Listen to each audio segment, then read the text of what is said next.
भाई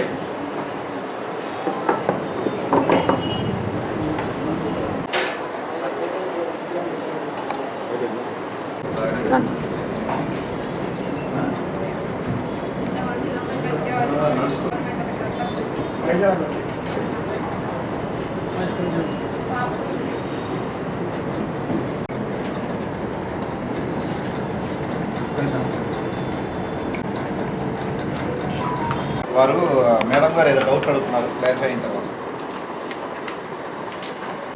వాస్తవంగా ఇప్పుడు వచ్చిన గవర్నమెంట్ ఒక గెజెట్ ఇచ్చి దాని అమెండ్మెంట్ చేంజ్ చేసి ఖచ్చితంగా చైర్మన్ ఎన్నిక చేసుకోవాల్సిందే అని చెప్పి ఇచ్చినట్టు తెలిసింది సార్ జీవో ప్రకారం. ఇప్పుడు ఆ ఎలక్షన్ ఏ రకంగా కండక్ట్ చేస్తారు సార్, ఎప్పుడు ఇస్తారు, ఆ నోటిఫికేషన్ ఎవరు ఇస్తారు, ఎవరు మీకు ఇవ్వాలి notice?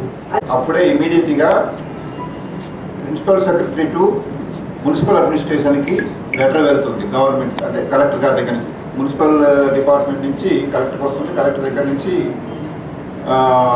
Principal secretary municipal department ఉంటుంది. అక్కడి నుంచి వాళ్ళు ఏం చేయాలంటే, ఇట్లా అక్కడ రిజైన్ చేయడం మూలాన చైర్మన్ పోస్ట్ ఖాళీ అయింది కాబట్టి మీకు సమాచారం నిమిత్తం తెలియపరచమని చెప్పేసి వాళ్ళు ఇస్తారు.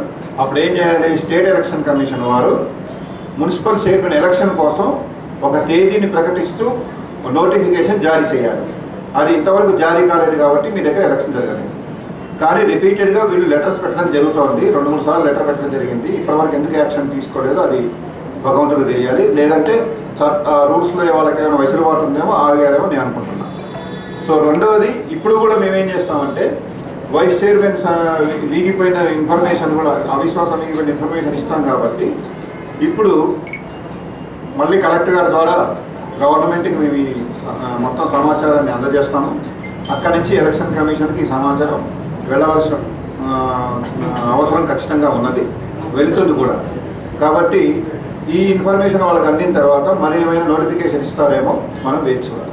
సరే, వైస్ చైర్మన్ గారికి అవిశ్వాసం తీర్మానం పెట్టి మెజార్టీ సభ్యులు రాలేదు, అది ఈపోయిందని తమను ప్రకటించి కోరం సభ్యులు 31 మందిలో కూడా మెజార్టీ రాలేదని చెప్పి మీరు అనౌన్స్ చేసి వీగిపోయినట్టు ప్రకటన చేసింది. మళ్ళీ ఇప్పుడు మీరు అన్నట్టు మీరు గవర్నమెంట్కు రాస్తారా, లేకపోతే కౌన్సిలర్ల అభిప్రాయం తెలుసుకొని చైర్మన్ కానీ మళ్ళీ ఎలక్షన్ ఏమన్నా చేసడానికి వీలు ఉంటుందా? నాకు మీ అభిప్రాయం తీసుకునే తీర్మానం సమావేశ అంశాల గురించి పూర్తిగా మేము కలెక్టర్ గారికి సమర్పిస్తాం. కలెక్టర్ గారు మున్సిపల్ డిపార్ట్మెంట్ సమర్పిస్తారు, మున్సిపల్ డిపార్ట్మెంట్ వారు election commission, state election commission వారికి ఇప్పుడు కొనసాగడం అనేది చట్ట పరిధిలో అంశం. నేను కేవలం అవిశ్వాస తీర్మానం యొక్క ప్రొసీడింగ్స్ మాత్రమే ప్రభుత్వానికి తెలియజేసే బాధ్యతలో ఉన్నాను. గారు కానీ కలెక్టర్ గారు కానీ చేయడం జరిగింది. అలాగే ఇప్పుడు అధికార పార్టీ వాళ్ళు కూడా వైస్ చైర్మన్ను నచ్చగా అవిశ్వాసం ప్రకటించారు సార్. అవిశ్వాసం ప్రకటించి మళ్ళీ వెనక్కి తీసుకున్నారంటే వీళ్ళందరూ వాస్తవానికి ఆ అధికార పార్టీ తొత్తులేనట్ట, లేకపోతే ఈ సమయాన్ని వృధా ఖరాబ్ చేసిరా, ఏం అర్థమైంది లేదు సార్. ఎందుకంటే ఇది పెట్టడం తప్పు. వాళ్ళు ఏమైనా చేస్తే వాళ్ళకి నిర్ణయం తీసుకోవాలంటే మీరేం తీసుకున్నట్లేదు. కనీసం ఆ అవినీతి కార్యక్రమాలు ఏమన్నా మనం ఇచ్చా కాంప్లీట్ అయినా సరిదిద్దడానికి కనీసం కమిషనర్ గారు కూడా ఎంక్వైరీ చేస్తలేదు. గతంలో జరిగిన ఎన్నో కార్యక్రమాలు మేము ఇచ్చినాం సార్. అది ఇప్పుడు ఏమైనా సార్, టైం పాస్ అయ్యి ఇప్పుడు మీరు కూర్చున్నారు, మీ సమయాన్ని వృధా చేసారు, మా సమయాన్ని వృధా చేసారు, మనం వట్టి చచ్చిపోతున్నాం. ఇది ఎంతైనా సార్ ఇది నిర్ణయం తీసుకోండి సార్ మీరు. ఎందుకంటే వాళ్ళు ఇచ్చారు కదా, టీఆర్ఎస్ గవర్నమెంట్ ఉన్న వాళ్ళే అందరు కలిసి ఇచ్చారు, మళ్ళీ మేము కూడా భక్తి తెలుపలే, వాళ్ళే ఇచ్చుకున్నారు. అంటే ఒక వ్యక్తి మీద ఇచ్చినప్పుడు అయితే మనిషి మీద నమ్మకలేనట్టే కదా సార్. జగిత్యాల మున్సిపాలిటీ వైస్ చైర్మన్పై మున్సిపల్ కౌన్సిలర్స్ 16/1/2024 రోజున అవిశ్వాస తీర్మానం ప్రవేశపెడుతూ కలెక్టర్ గారికి అనెక్జర్ 2లో నోటీస్ ఇవ్వడం జరిగింది.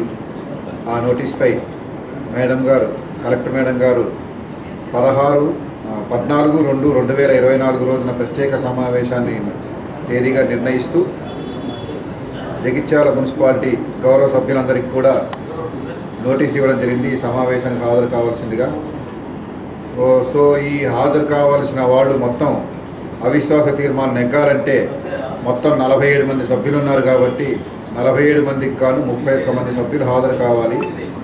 కానీ అవిశ్వాస తీర్మానం ప్రవేశపెట్టడానికి మాత్రం కేవలం సగం మంది సభ్యులు ఉంటే మాత్రం సరిపోతుంది. సో ఆ సగం మంది సభ్యులు ఇచ్చిన అవిశ్వాస తీర్మాన నోటీస్పై ఇవాళ జగిత్యాల మున్సిపాలిటీలో ప్రత్యేక సమావేశం నిర్వహించడం జరిగింది. ఈ నిర్వహించిన సమావేశానికి కేవలం 31 మంది సభ్యులు హాజరు కావాల్సిన ఈ సమావేశానికి, అంటే 2/3 వంతు కోరం హాజరవ్వాల్సిన ఈ సమావేశానికి కేవలం 10 మంది సభ్యులు మాత్రమే హాజరవటం మూలాన, కోరం లేకపోవటం మూలాన ఇక్కడ జగిత్యాల మున్సిపాలిటీ వైస్ చైర్మన్పై ప్రవేశపెట్టిన అవిశ్వాస తీర్మానం వీగిపోయిందని సభాముఖంగా తెలియజేస్తున్నారు.